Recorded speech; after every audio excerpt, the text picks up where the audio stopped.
Let's talk about sex, baby. All right, no, seriously though, let's talk about sex right now, because this is a conversation you've got to have as it relates to entering into marriage. And I remember as we were entering into marriage, I remember my best friend, he asked me, he was already married, and we're driving down the road, and my fiance and I at the time, we were in the back seat, and my friend's driving the car, and he says, I have a question for you. He and his wife were in the front seat, and we were in the back, and he said, here's what I want you to both close your eyes, and I'm going to ask you a question. And he said, how many times, so we closed our eyes, and he said, I want you to hold your hands up to answer this question. He said, how many times a week do you expect to have sex with one another once you're married? And I remember us putting our hands up, and I think I was at like a 4 or a 5 times a week, and she was also somewhere around a 4 or 5 times a week. And we put our hands down, we looked at each other. He said, open your eyes. We looked at each other, and we were like, oh wow, we were the same. And then he and his wife, they started laughing, and they said, man, if you can live up to that, great, that's going to be amazing. We bless you in that. And so, but a lot of times we have sex expectations. Let's call it that, right? Expectations about how many times we'll have sex.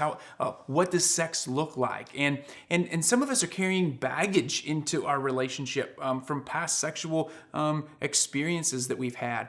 And those are really, really important. And what you want to make sure that you do, I've worked with so many people who have difficulties having sex because maybe past abuse, or maybe because of physical limitations that they have. And so I just really want to encourage you, if you have those issues, whether it's physical limitations or emotional limitations of entering into sex, have conversations, see a therapist, see a medical doctor. I highly encourage that because here's the reality. This is the way that it is in pretty much anything. The issue is not the issue, it's how we communicate about the issue. What are our expectations as it relates to how often we're going to have sex, and even what that's going to look like?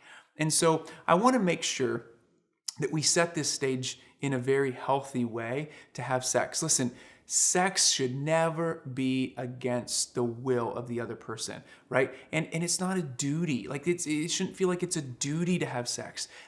Sex is a beautiful physical representation, a physical act of the deep emotional love that you have for one another in marriage. And so I really want to encourage how you can have communication, communication about how often you're having sex. Who's initiating sex? How often will you initiate sex? You know, one of the most helpful pieces of advice that we were given is just making sure that you're alternating times of who's initiating sex, so it doesn't feel like one person is always the one initiating, so that it feels like it is a duty for the other person to feel like they are going to jump into bed and it's just like this act, but it's not an act of true intimacy. And remember, it's also important to understand, and we're going to talk about this as we talk about cultivation. Cultivating the emotional intimacy of the marriage and the relationship is one of the most important benefits. It's like that emotional intimacy is like foreplay, right? It's that opportunity to really lead into one another, having sex in a way that you're both desiring it and you're excited about it. And so have that conversation about what you need also. How often do you need sex from one another to stay intimately connected? You know, I know for me, I know that I need sex to feel loved more than Christy does. But she needs other areas. She needs me to massage her shoulders, to play with her hair, to do those types of things to feel loved. But I'm telling you, when I do those things, or when I listen to her heart, guess what happens?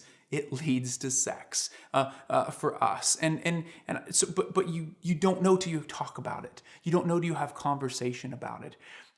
And so make it normal conversation. Here's the reality. This is where we go back to hindsight and we look at hindsight. So many of us came into relationship not having had any conversation about sex previously from our parents or anybody else who's helped us understand it. And so it feels taboo, it feels weird.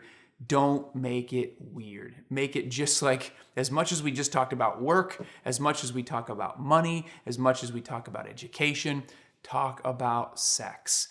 Talk about the ways that you, how you feel pleasured by your spouse. I think it's incredibly important that you talk about how you feel pleasured by one another, so that you're making sure that you are both mutually benefited by that physical relationship and that act, that physical act of showing love for one another in such a deep way. Another conversation you want to have is birth control. What does birth control look like? Have that conversation as well, because that too is important as it relates to having sex in marriage. And then finally, if there's anything uncomfortable for you, if there's something that you don't like when you are getting together in bed, maybe it is something from your past, maybe it's just something that just feels weird to you, make sure you communicate that to your spouse. Just as much as you're talking about what pleasures you, talk about what doesn't feel good. Talk about what hurts or you don't like. Talk about those things. Talk about the things that turn you on. Talk about the things that turn you off, so that you know how you can truly serve and love one another in the bedroom.